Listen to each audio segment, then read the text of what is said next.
He promised her forever, then abandoned her pregnant. Now she's throwing acid asterisk, the sacred bond that changed everything. Captain David Sterling stood beneath the crystalline dome of the Zephyrian embassy, watching the twin suns cast rainbow patterns through the translucent walls. 3 years had passed since the peace treaty between Earth and Zephyr Prime, but the memory of that night still burned in his chest like molten steel. The night when Princess Veiltara had asked him the question that would destroy both their worlds. Zephyrians were beings of pure energy wrapped in humanoid form, their skin shifting between silver and gold like liquid starlight. Veiltara had been different from her people, curious about human emotions and customs. She spent months studying David, learning his language, his culture, his dreams. What started as diplomatic courtesy became something deeper, something neither species had experienced before. The bonding ritual happened during the All Festival of 3 Moons. Veiltara had explained that for her people, bonding meant sharing consciousness, memories, and life force itself. It was sacred, permanent, and had never been attempted with an alien species. David agreed without hesitation, driven by love and the naive belief that their connection could bridge any gap between their worlds. The ritual was beautiful and terrifying. Their minds merged, sharing every thought, fear, and hope. David felt Veiltara as centuries of loneliness, her desperate need for genuine connection. She experienced his human emotions, raw and powerful in ways her people had forgotten. For one perfect night, they were truly one being, and in that unity, something impossible occurred. Veiltara became pregnant. Zephyrian reproduction required specific energy frequencies that only their own species could provide. The pregnancy should have been biologically impossible, but their bonded consciousness had created something new, something that terrified both governments.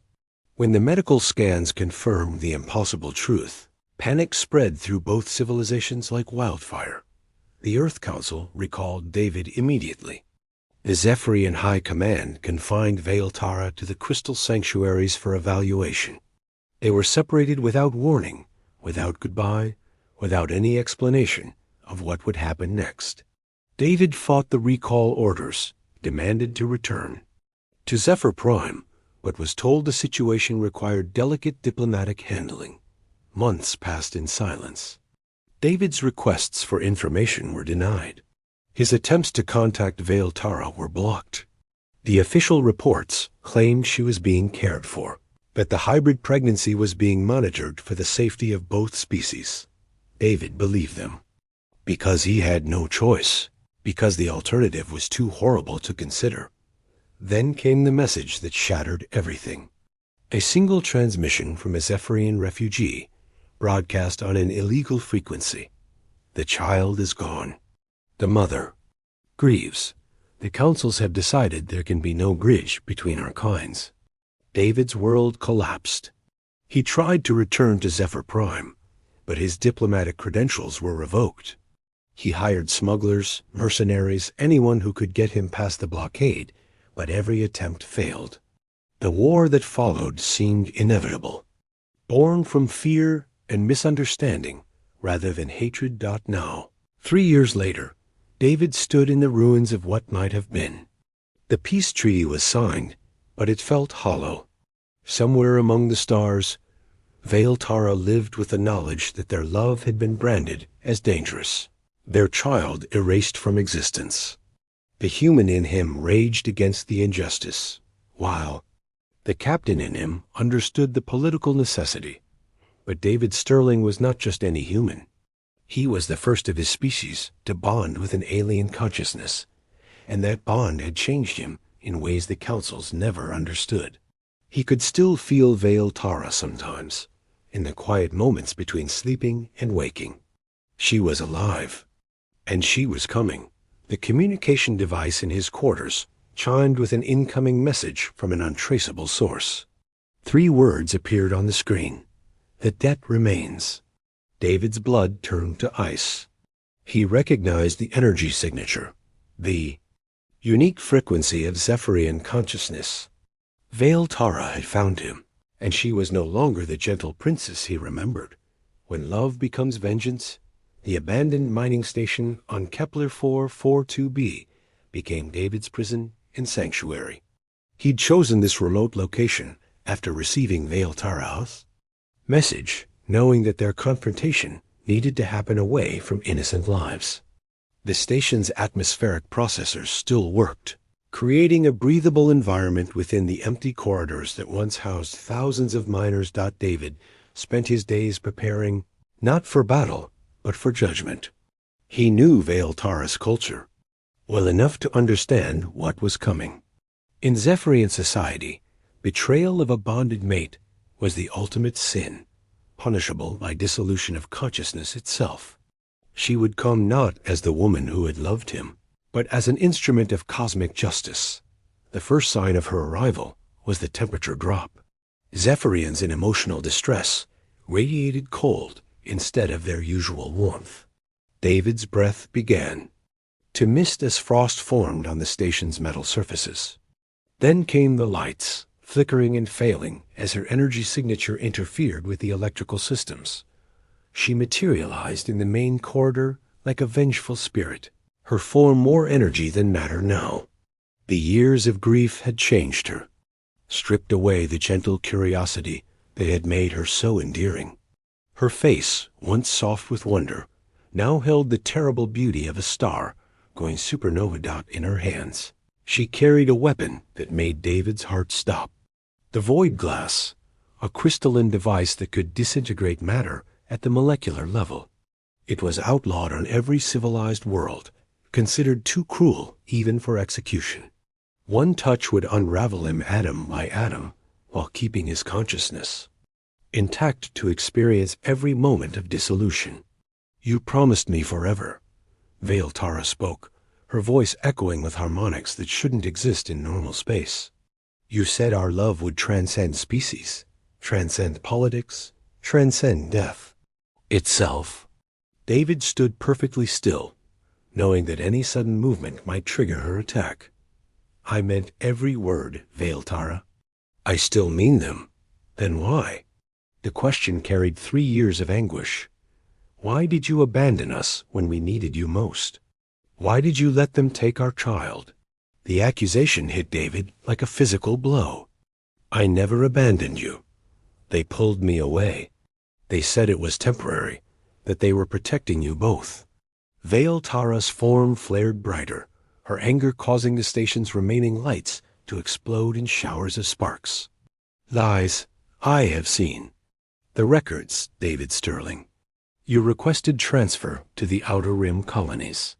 You filed for severance of diplomatic ties. You chose your career over your family." David staggered, genuinely confused. "That's impossible. I never filed those requests. I fought them every day, demanded to return to you." More lies. The void glass began to glow, its crystalline structure resonating with lethal energy. "I have the documents. Your signature, your authorization codes, your official statement that the bonding was a mistake that threatened interspecies relations." The pieces clicked together in David's mind, forming a picture so horrific he could barely comprehend it. They forged them, the councils, both sides. They used my biometric data to create false records. Veil Tara hesitated, the weapon's glow flickering. "Prove it." David slowly reached into his jacket, withdrawing a data crystal he'd carried for 3 years. "This contains my real communications, the ones they blocked. Every message I tried to send you, every plea to return, every threat I made against. The officials keeping us apart." He placed the crystal on the floor between them. "I never stopped fighting for you, Veil Tara, even when they told me you were dead." The Zephyrian princess approached the crystal cautiously, her energy form wavering between rage and uncertainty. When she touched it, her consciousness interfaced directly with the data, experiencing David's memories as if they were her own. She saw his desperate attempts to contact her, his rage at being denied access to Zephyr Prime, his breakdown when the false reports of her death reached him. She felt his love, unchanged and undimmed despite the years of separation. But she also something else, something that made her recoil in horror. The councils hadn't just separated them and forged documents. They'd done something far worse, something that explained why she'd been able to track him across the galaxy despite all attempts to hide. Their child hadn't died. She was alive, hidden, and being used as bait in a trap that was about to spring shut around them both. Secrets that shatter worlds. The data crystal revealed horrors that neither David nor Veil Tara had imagined possible. As they watched the encrypted files unfold, the true scope of the conspiracy became clear. Their separation hadn't been about politics or biological incompatibility. It had been about creating the perfect weapon, the hybrid child, whom they had named Lirelai in their brief moments of shared consciousness, possessed abilities that terrified both governments. She could manipulate matter and energy like a Zephyrian, but with the emotional intensity and creative chaos of human consciousness. Early tests showed she could reshape reality itself through pure will, making her the most powerful being either species had ever encountered. "They've been studying her," Veil Tara whispered, her form flickering between grief and rage. 3 years of experiments, teaching her to hate both her parent species. David felt sick reading the reports. Lirelai had been told that her parents abandoned her because she was a monster, that neither humans nor Zephyrians could accept what she was. The scientists had deliberately cultivated her anger, knowing that emotional trauma would amplify her abilities. The worst part was the plan. Both councils intended to use Lirelai as a living weapon, either to ensure human dominance over alien species or to establish Zephyrian superiority throughout the galaxy. They'd allowed Veil Tara to escape, knowing she would track David down.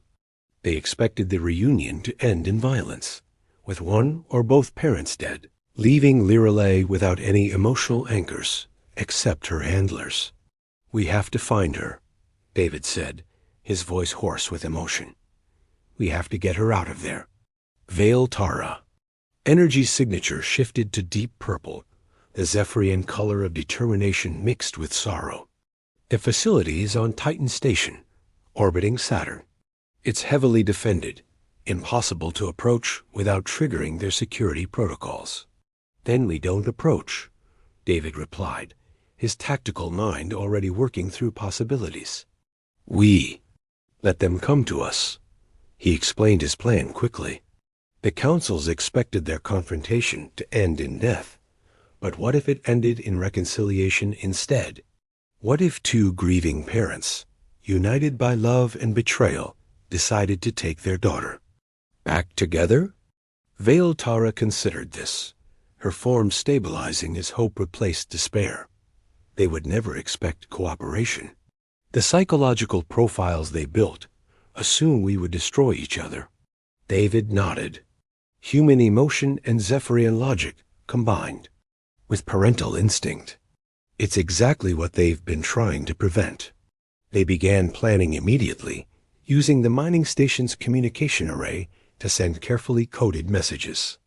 To outside observers, it would look like David was calling for help after being attacked by a rogue Zephyrian. In reality, he was contacting old allies, humans who had questioned the official story and gathered evidence of the conspiracy. Meanwhile, Veil Tara reached out through quantum consciousness networks to other Zephyrians who had begun to suspect their government's true motives. The response was encouraging. Many on both sides had grown uncomfortable with their species, increasing isolation and aggression. The first rescue ships arrived within hours, but they weren't council vessels. Human rebels and Zephyrian dissidents had formed an unlikely alliance, united by the belief that cooperation between species was not only possible, but necessary for survival. Captain Rodriguez of the rebel ship Defiance confirmed what they'd suspected. The councils are preparing for war again. They're using your daughter as justification, claiming that hybrid children represent an existential threat that must be eliminated. Veil Tara's form blazed with protective fury. They will not harm her. I will tear apart every ship in their fleet before I let them touch my child. David placed a gentle hand on her energy field, feeling the familiar tingle of their bond. Not just you. Us. We do this together, or we don't do it at all. The rescue fleet was small but determined. 6 human ships and 4 Zephyrian light cruisers, crewed by individuals who believed in something bigger than species loyalty. They had one advantage the councils couldn't counter: love. As they approached Titan Station, David felt his daughter's presence for the first time. Even across the void of space, Liralay's hybrid consciousness reached out, confused and frightened, but unmistakably real. She was calling for parents who had never stopped loving her, even when the universe tried to convince them that love between species was impossible. The final battle was about to begin, but it wouldn't be fought with weapons. It would be fought with the one force both councils had consistently underestimated: the power of family.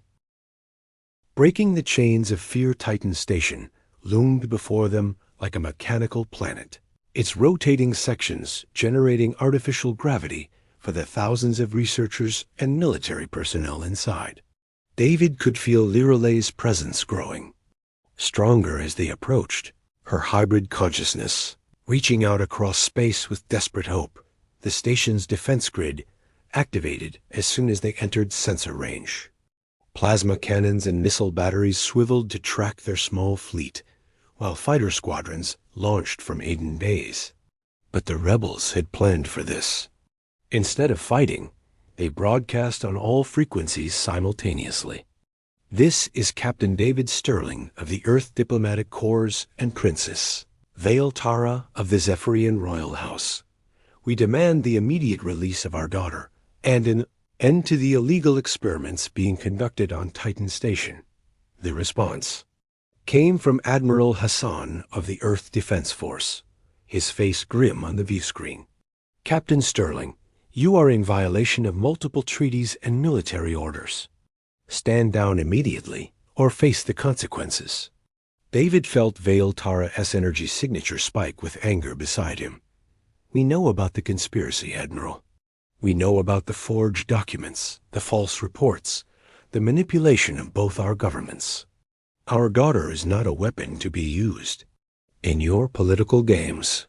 The transmission cut off, but not before David saw something in the Admiral's eyes: guilt, fear, the look of a man who knew he'd crossed lines that should never be crossed.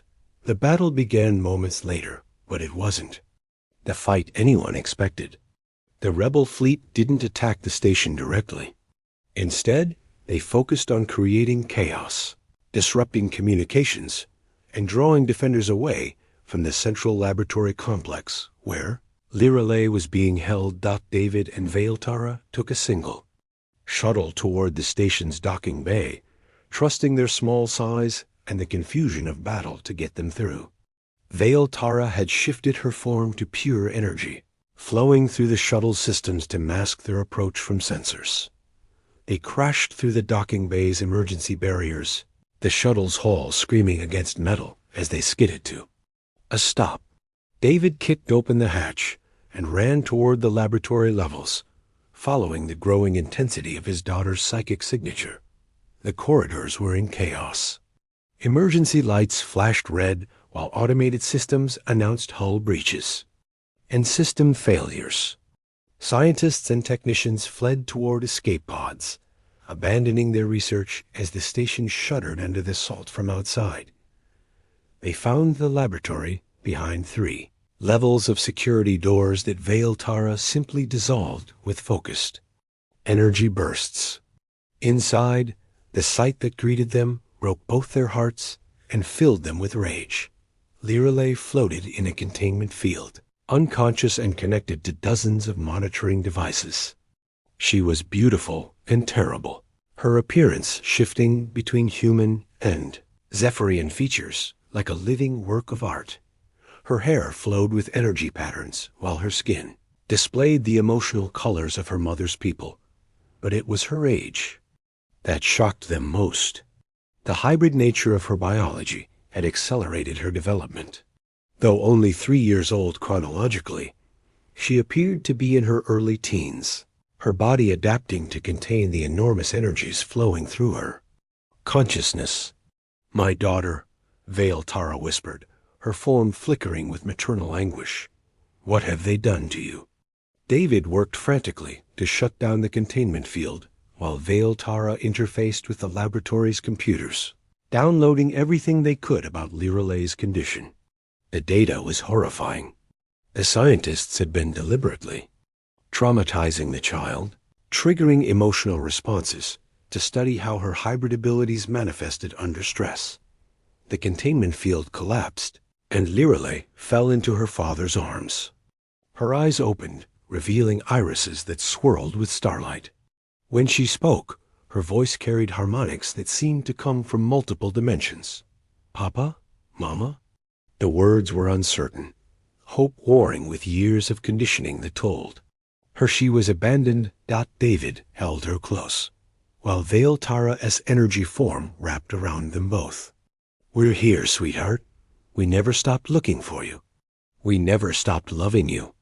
Liralay began to cry, and her tears fell upward, defying gravity as her emotions overwhelmed local space-time. The laboratory equipment began to malfunction, as reality itself responded to her distress. "They said you didn't want me," she sobbed. "They said I was too dangerous, too different." "Never," Veil Tara sang, her voice carrying the lullabies she'd hummed during pregnancy. "You are our greatest joy, our proof that love can transcend any barrier." The reunion was interrupted by the sound of armored boots in the corridor. Security. Forces had finally tracked them down, but they hesitated when they saw the family embracing. Even hardened soldiers could recognize the power of love when they saw it. David stood, still holding Liralay, and faced the squad leader. "Stand down. Sergeant, this child belongs with her parents, not in a laboratory." The sergeant's weapon wavered. "Sir, my orders are to contain the hybrid at all costs." "Your orders are illegal," David replied firmly. "Look at her. Does she look like a weapon to you?" "She's a scared child who wants her family." Liralay raised her head from David's shoulder and looked at the soldiers with those swirling, starlight eyes. When she spoke, her voice carried the authority of both species combined. "I am not your weapon. I am not your experiment. I am Liralay Sterling Veil Tara, daughter of two worlds, and I choose love over fear." The laboratory began to change around them, walls becoming transparent as Liralay's will reshaped matter itself. The soldiers found themselves looking out into space, seeing the battle raging around the station, not as violence, but as the desperate struggle of beings trying to protect what they loved. One by one, the weapons lowered. In the face of such innocent, power guided by love rather than hatred, even military conditioning couldn't suppress basic human decency.